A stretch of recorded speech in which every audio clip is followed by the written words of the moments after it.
Hey everyone, welcome to my channel. So இந்த வீடியோல ரெண்டு ஆப்போசிட் சென்டென்ஸ் ஒரே சென்டென்ஸ்ல இருக்கிற மாதிரியான சில ஹிந்தி சென்டென்சஸ் பார்க்கலாம். ஸோ அதுக்கு முன்னாடி இந்த மாதிரி டெய்லி ஈஸியான வேலை ஹிந்தி கற்றுக்கிறதுக்கு ஒரு சப்ஸ்கிரைப் பண்ணிக்கோங்க அண்ட் இன்ஸ்டாகிராமையும் ஃபாலோ பண்ணிக்கோங்க.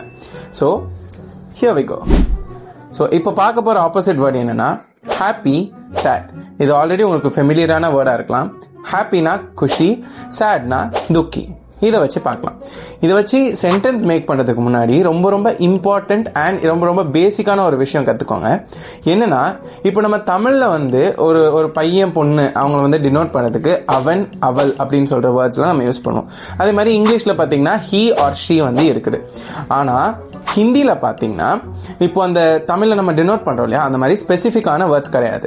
அதுக்கு பதிலாக ரெண்டு பேருக்குமே, இப்போ ஒரு கேர்ளாக இருந்தாலும் சரி ஒரு பாயாக இருந்தாலும் சரி, அவங்க ரெண்டு பேரையும் வ அப்படின்னு சொல்லி தான் டினோட் பண்ணுவாங்க. அப்புறம் எப்படி நம்ம டிஃப்ரென்ஷியேட் பண்ணுறது, ஒரு சென்டென்ஸில் கேர்ள் யூஸ் பண்ணியிருக்காங்களா இல்லை பாய் யூஸ் பண்ணியிருக்காங்களா, நமக்கு எப்படி டிஃப்ரென்ஷியேட் பண்ணுறது அப்படின்னா, இப்போ ஒரு கேர்ளை ஒரு சென்டென்ஸில் யூஸ் பண்ணுறாங்க அப்படின்னும் போது அந்த சென்டென்ஸோட எண்டிங்கில் டி சவுண்ட் வரும். சே ஃபார் எக்ஸாம்பிள், வ குஷி தீ, வ குஷி தீ அப்படின்னா ஷீ வாஸ் ஹாப்பி, அவங்க பொண்ணு, அவங்க சந்தோஷமா இருந்தாங்க அப்படின்னு சொல்றதுக்கான மீனிங் இது. அதுவே ஒரு பையனை டினோட் பண்ணுது, ஒரு பாயை டினோட் பண்ணுது அப்படின்னா அதோட எண்டிங்ல தா அப்படின்னு எண்ட் ஆகும். சே ஃபார் எக்ஸாம்பிள், வ குஷி தா, வ குஷி தா ஆர் வ துக்கி தா அப்படின்னா he was sad, அவன் சோகமா இருந்தான் அப்படின்னு சொல்றதுக்கான அர்த்தம் தான் இது. உங்களுக்கு புரிஞ்சிருக்கும்னு நினைக்கிறேன். வாங்க சில மெயின் சென்டென்ஸ் பார்க்கலாம். வ குஷி महसूस कर रही थी, लिखे वह दुखी था. वह खुशी महसूस कर रही थी, लिखे वह दुखी था. சாரி, என்னோட வீடு கொஞ்சம் ஸ்டேஷன் பக்கத்தில் இருக்கிறதுனால சம்டைம்ஸ் இந்த மாதிரி ட்ரெயின் சத்தம்லாம் கேட்கும். Please don't mind it. So okay, இந்த சென்டென்ஸ்ல ஃபர்ஸ்ட் ஹாஃப் ஆஃப் த சென்டென்ஸ்ல நான் ஒரு கேர்ளை மென்ஷன் பண்ணியிருக்கேன். அதனால இது தீல முடியுது. நல்லா யோசிச்சு பாருங்க. இது தீல முடியறதுனால இது என்னவா இருக்கும்? she felt happy. மெஹசூஸ் அப்படின்னா felt, ஃபீல் பண்ணாங்க அப்படின்னு நம்ம சொல்றோம் இல்லையா, உணர்ந்தாங்க, அவங்க மகிழ்ச்சியாக உணர்ந்தார்கள் அப்படின்னு சொல்றதுக்கு இந்த சென்டென்ஸ் நம்ம யூஸ் பண்ணிருக்கோம். அதே மாதிரி செகண்ட் ஹாஃப் ஆஃப் த சென்டென்ஸ்ல நான் ஒரு பாய் டினோட் பண்ணிருக்கேன். ஏன்னா அது தாள முடியுது. So he was sad, he was unhappy அப்படின்னு சொல்லி நான் இதுல டினோட் பண்ணிருக்கேன். ஸோ நெக்ஸ்ட் சென்டென்ஸ், खुशी जोड़ी ने दुखी बच्चे को देखा. खुशी जोड़ी ने दुखी बच्चों को देखा அப்படின்னா the happy couple looked at the sad child.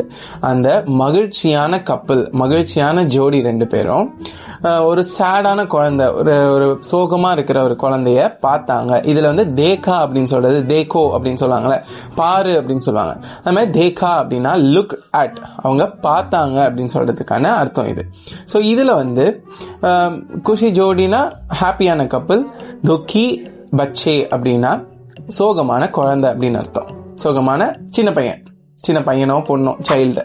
Next sentence, खुशी के यादन दुखी के पालन को काम कर सकते हैं.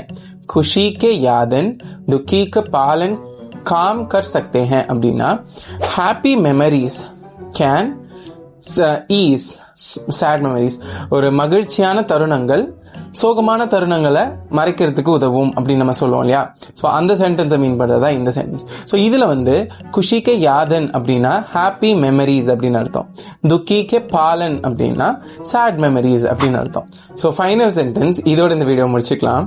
இந்த சென்டென்ஸ்ல நான் ஒரு வேர்ட் யூஸ் பண்ணுவேன். அந்த வேர்ட் நம்ம தமிழ்ல கூட சம்டைம்ஸ் யூஸ் பண்ணுவாங்க. என்ன வேர்டுனா சாமானியம். சாமானியமா அப்படின்னா நார்மலா பண்ணாத, சாமானியமான ஆள் கிடையாது, நார்மலான ஆள் கிடையாது அப்படின்னு சொல்லுவாங்க. ஸோ அதே தான் இந்த ஹிந்திலையும் சாமானிய அப்படின்னு சொல்லி யூஸ் பண்ணுவாங்க. அதையும் நம்ம இந்த சென்டென்ஸ்ல பார்க்கலாம். குஷி ஆர் துக்கி பாவனன் சாமானிய ஹே.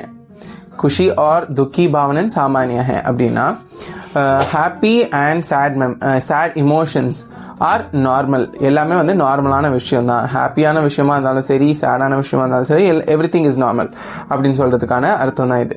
ஸோ இதுல பாவனன் அப்படின்னா இமோஷன்ஸ் அப்படின்னு அர்த்தம். So as I already set, இதோட முடிச்சுக்கலாம். இன்னும் நிறைய சென்டென்சஸோட நெக்ஸ்ட் வீடியோல உங்களை சந்திக்கிற வரைக்கும் this is Rajkumar and stay tuned. Bye.